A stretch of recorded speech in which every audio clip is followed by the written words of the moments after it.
እንዴናችሁ እንደምሰነበታችሁ ሼፍ ዮናስ ነኝ ከኢትዮ ሼፍ ባለሙያ የሚያደርጋችሁ ሳይት ባለሙያ የሚያደርጋችሁ የቤተሰባችሁ ቻናል እዚህ ላይ እንግዲህ የገባችሁ ብዙ ምግብ እየተማራችሁ እንደሆነ ተስፋ እናደርጋለን።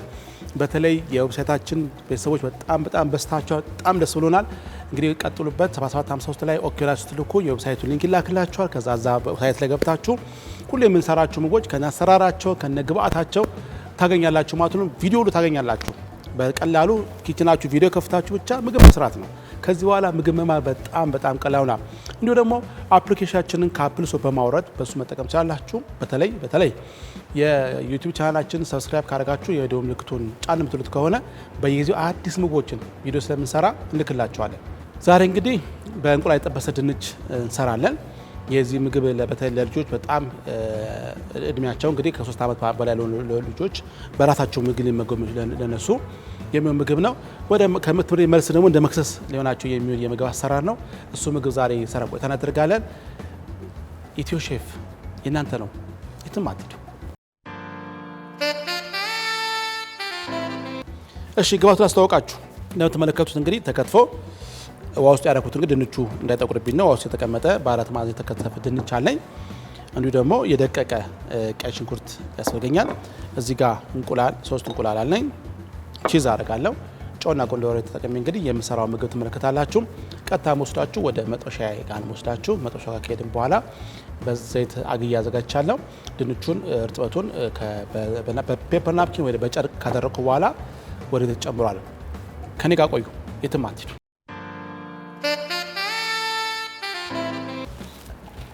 ድንቹን ውሃን ካጠነፋችሁ በኋላ በፔፐር ናፕኪን ላይ ወይ በኪችን ወረቀት ላይ ወይም በንጹህ ጨርቅ ላይ እናደርቀዋለን። እንዲህ ካደረቅን በኋላ ወደ ጋለው መጥበሻ እንጨምረዋለን። ዘይቱ ድንች ሊጠብስ የሚችል መጠን መሆኑን እርግጠኛ ሆኖ ትንሽ ዳርዳሩ ቀላ ብሎ እስኪደርስ ድረስ ካበሰን በኋላ እናወጣዋለን ማለት ነው። ተካተሉ።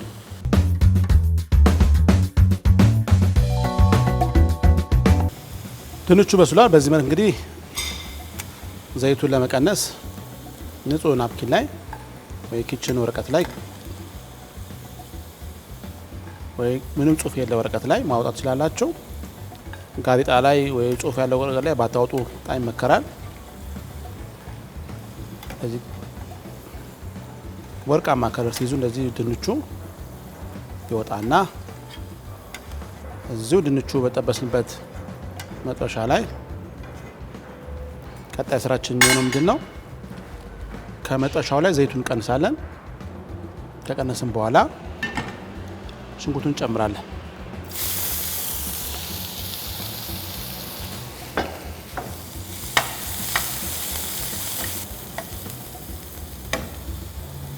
በዚህ መንገድ ድንቹ ይጠበሳል። ሽንኩርቱ ተጠብሶ ከድንቹ ጎን እናወጣዋለን። መጥበሻ ደግሞ እንቀይርና ደግሞ እንቁላሉን ጠብሰን እንዴት አድርገን እንደምናዋህዱ ትመለከታላችሁ። የትም አትሄዱ፣ ተካተሉ።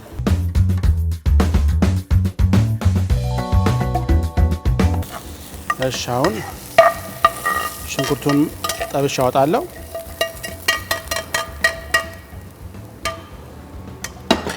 ሌላ መጥበሻ በትንሽ ዘይት እጥዳለሁ። አሁንም ዘይት ተጠቀምኩት። ድንች የጠበስኩበት ዘይት ነው ቀንሼ የተጠቀምኩት። ከዛ እንቁላል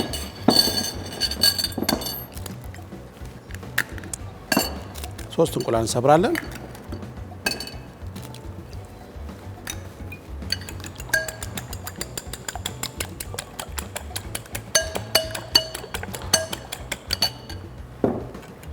እንዲህ ካደረግን በኋላ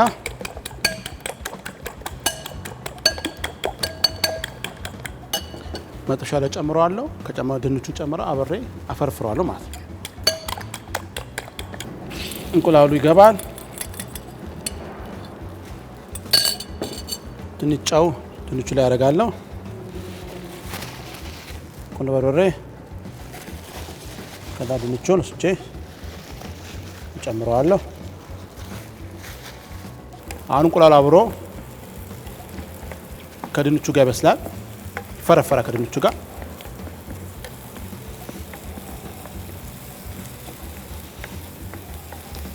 በጣም ቆንጆ ሆኖልኛል።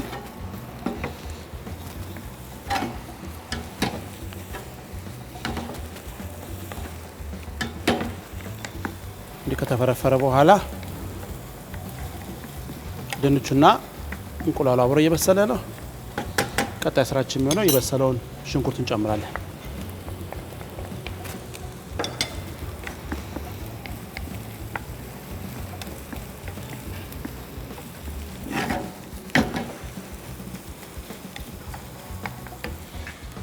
ይሄን ይመስላል። መጨረሻ ላይ እንግዲህ ቺዝ ከላይ ነሰንስና እናቀርበዋለን።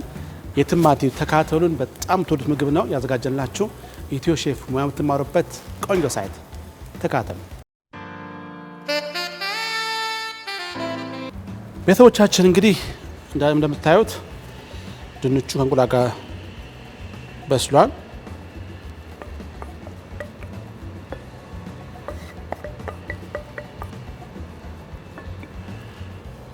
የሚገርማችሁ ነገር ካሜራ ማን እርጥብ ነው የሰራው እያለ ያሳቀኝ ነው። አሁን የምን እርጥ ይመስላል ባካችሁ እናንተ እስቲ።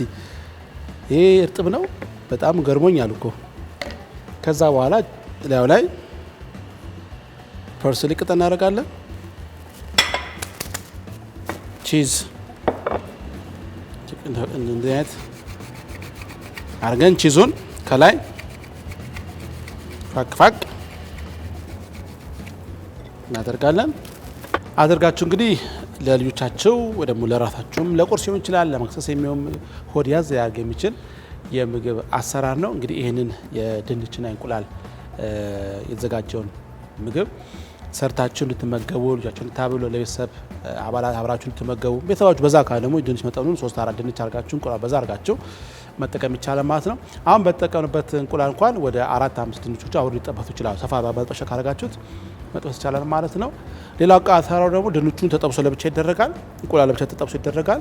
ከጎን ሽንኩርቱ ይደረግና አብሮ እንደ ኮምቦ ነገር ተደርጎ የሚቀርብ የሚችል አሰራር ነው። እንደዚህ ከሆነ ደግሞ በጣም ተመራጭ ነው የሚሆነው። ስለዚህ የዛሬ ምግባችን ይህን ይመስል ነበረ። በሌላ ፕሮግራም ደግሞ ሌላ ምግብ ይዤላችሁ ቀርባለሁ። እንደተለመደው እንዳትረሱ፣ ድጋሚ እንዳትረሱ ሰብስክራይብ ማድረጋችሁን የደወል ምልክት መጫናችሁን እንዳትዘነጉ። ሁሌ የምንሰራው ቪዲዮዎች እናንተ ይደርሳችኋል ማለት ነው።